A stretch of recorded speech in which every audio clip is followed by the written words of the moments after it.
Shalom saudara sekalian, hari ini Kamis 31 Juli 2025, Kejadian 39 ayat 89. Dengan bantuanku, tuanku itu tidak lagi mengatur apa yang ada di rumah ini, kata Yusuf. Dan ia telah menyerahkan segala miliknya pada kekuasaanku. Bahkan di rumah ini ia tidak lebih besar kuasanya daripadaku, dan tiada yang tidak diserahkannya kepadaku selain daripada engkau, sebab engkau istrinya. Bagaimanakah mungkin aku melakukan kejahatan yang besar ini dan berbuat dosa terhadap Allah?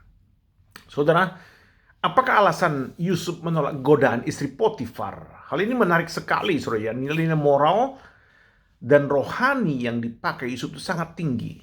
Kiranya kita manusia zaman sekarang itu boleh mencontohi sikap Yusuf ini. Yang pertama, saudara, ia tidak mau mengkhianati kepercayaan tuannya Potifar kepadanya. Ia telah menyerahkan segala miliknya pada kekuasaanku, kata Yusuf. Saudara, dari mana orang lain tahu akan integritasmu bahwa engkau dapat dipercaya?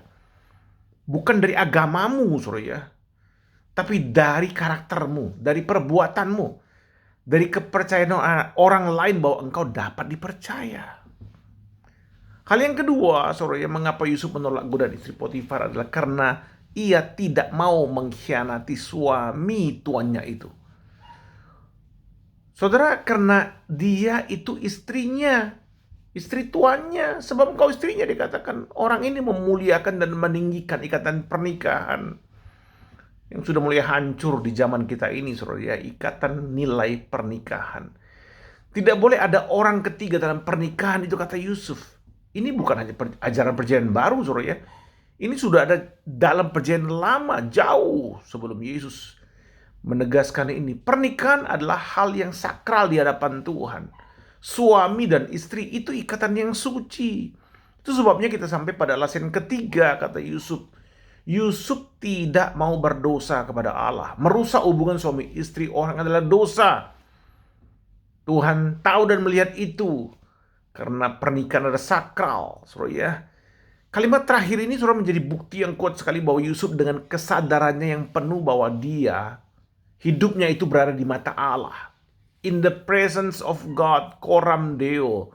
Di hadapan Allah, tidak ada pintu yang tertutup di mata Tuhan. Saudara, jadi kalau kita simpulkan, semua yang dialami Yusuf, jatuh bangunnya, dimasukkan sumur, dijual menjadi budak, semuanya itu dalam pengawasan Allah. Yusuf tahu dan sadar betul Tuhan menyertai dia.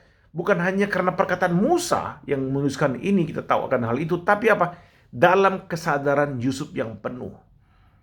Saudara, yang menarik adalah bahkan bukan hanya Yusuf yang menyadari itu, tapi Potifar pun melihat itu. Ayat 3, saudara ya.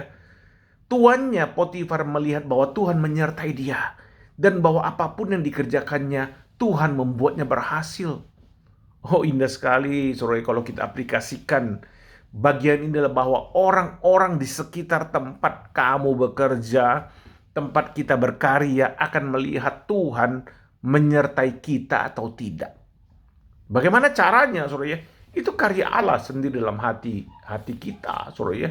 Dalam hati orang tidak percaya, orang ateis sekalipun bisa melihat itu.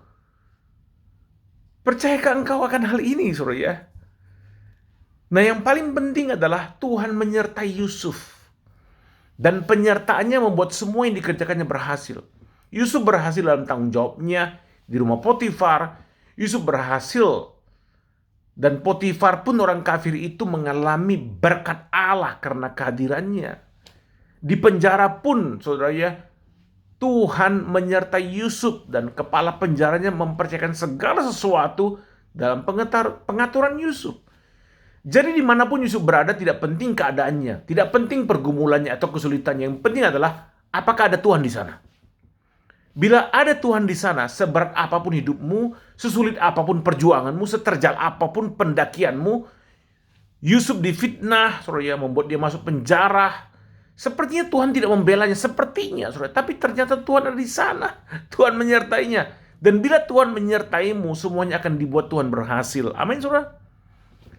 Saudara, hari ini mari melihat kepercayaan model Yusuf yang dipercayai tuannya. Mari melihat pernikahan dalam perspektif Yusuf.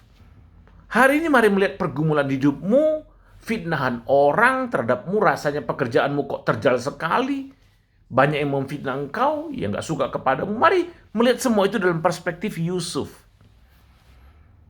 Saudara, tidak masalah engkau di posisi mana, sulit atau mudah. Tetapi apabila Tuhan menyertaimu, semuanya akan dibuat Tuhan berhasil. Yang berat adalah bila Tuhan tidak menyertaimu, maka semuanya akan dibuat gagal. Amin, saudara. Biarlah kita membawa firman Tuhan ini dalam kehidupan kita hari ini. Tuhan memberkati kita sekalian.